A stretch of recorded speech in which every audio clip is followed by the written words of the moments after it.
Hi everyone, I'm Paul Stefani, guitar teacher and performer in the San Francisco Bay Area. This instructional series is dedicated to Vladamir Bobri's 130 daily studies for both right and left-hand fingerstyle guitar technique. I began studying this series in 1976 at the age of 10. I was a beginning guitar player at that time. It took me about a year to go through all 130 and learn them, but then I practiced it daily for 8 years. I credit a lot of my fingerstyle ability primarily because of these exercises. I've used these studies for my students over 40 years, and my goal here is to release an instructional video of the Bobri daily studies in 5 exercise increments. Standard notation and tablature is provided with each lesson video. If you're looking to improve your fingerstyle technique, this lesson series will definitely do that for you, no matter what type of style or what type of guitar you play. If you have any questions or comments, please feel free to leave them or contact me directly. So let's get started. Welcome to the first lesson of the Bobri studies here. We're going to do the first 5 exercises in the key of C major. So no sharps or flats in the key signature.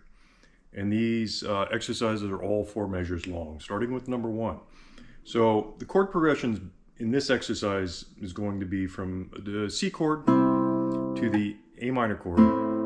Okay, so we're going from the 1 chord to the 6 chord. All right. D minor, which is the 2 chord, to the G7, which is the 5. So it's a 1, 6, 2, 5 chord progression here. Repeat that. Thumb, index, middle, ring in the right hand.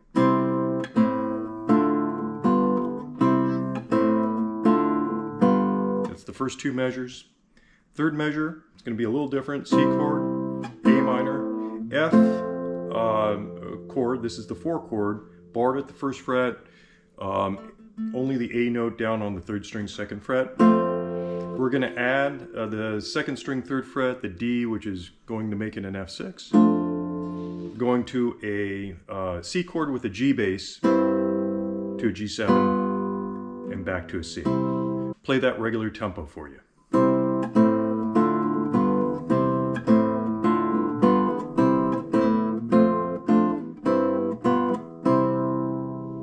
There you go. Exercise number 2.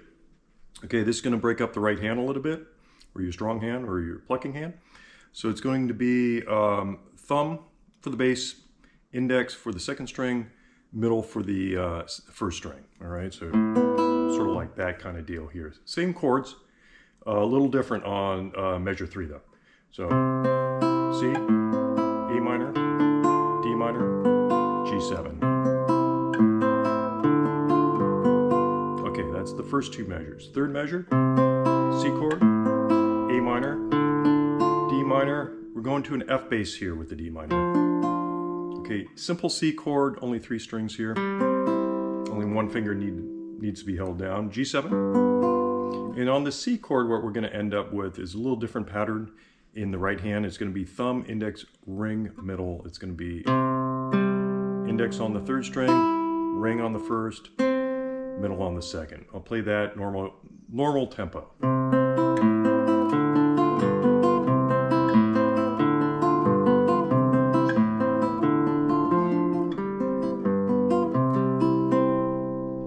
Go. Now you may notice that I hold down extra fingers that I'm not actually plucking with my right hand, and the reason why I do that, I try to get a little semblance of the chord. You know, you never know when you're playing another song or you're accompanying yourself with while you're singing that you may strum instead of pluck. So I kind of hold down the structure of the whole chord. That's the reason why I do that. Now exercise 3 is going to be the opposite of 2, where the thumb's first but middle's on the 1st string, index is on the 2nd string. So that's what you're looking at here with the same chords.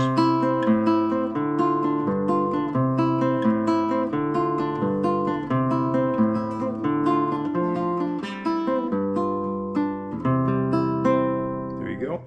You'll notice that when I go to the G7 chord that on this exercise I'm holding down the D on the 2nd string 3rd fret. All right, a little different. Normal tempo.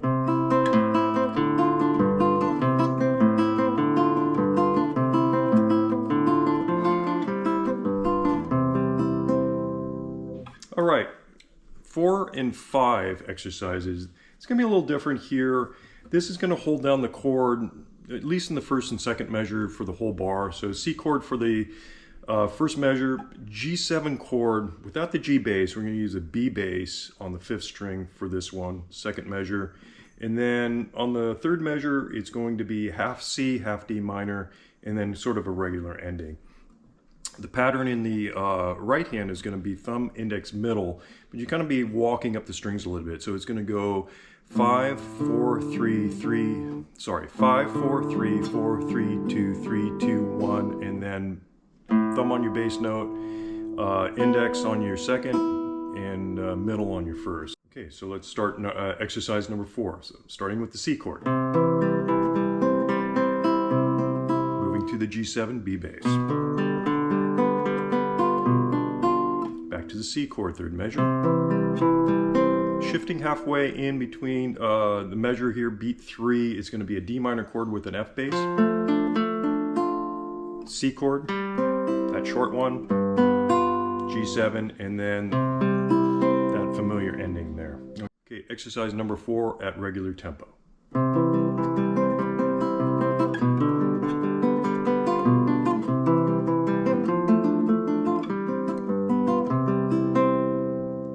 Okay, exercise number 5 is going to be in reverse. So middle is going to go first, third string, index 4, and then thumb 5. So it's going to go 3, 4, 5, 2, 3, 4, 1, 2, 3, 1, 2, 5.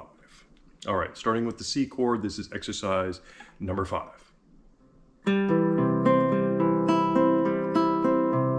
G7 chord with that B bass.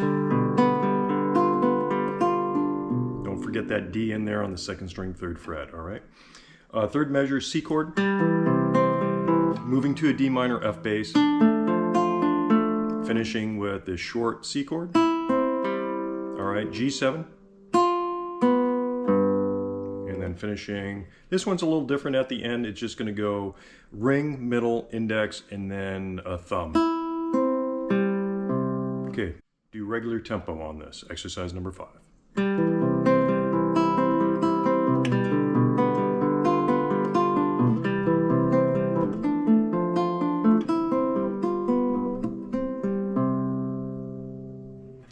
And there you have it. It's the first 5. Next time in lesson 2, I'm going to do the relative minor of C major, which is 6 steps up from C is A minor. So C, D, E, F, G, and then A minor. Why it's relative is because it shares the same key signature, no sharps, no flats. So that'll be lesson 2 next time. See you in a couple of weeks. Thank you so much.